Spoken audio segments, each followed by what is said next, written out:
পঞ্চগড় সদর উপজেলায় ভারতীয় সীমান্তরক্ষী বাহিনীর বিএসএফ গুলিতে আনোয়ার হোসেন নামে এক বাংলাদেশি নাগরিক নিহত হয়েছেন।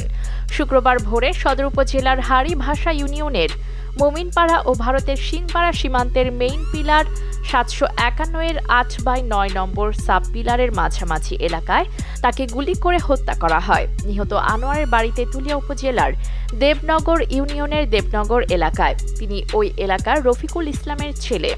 নীলফামারী ৫৬ বিজিবি ব্যাটালিয়ন সূত্র জানায়, আনোয়ার সহ কয়েকজন বাংলাদেশি নাগরিক বৃহস্পতিবার রাতে ভারতে যান। ভোরের দিকে ফেরার পথে ভারতীয় সীমান্তের ভেতরে বিএসএফের ৯৩ ব্যাটালিয়নের চানাকিয়া ক্যাম্পের সদস্যরা তাদের ধাওয়া করে। পরে গুলি চালায় বিএসএফ।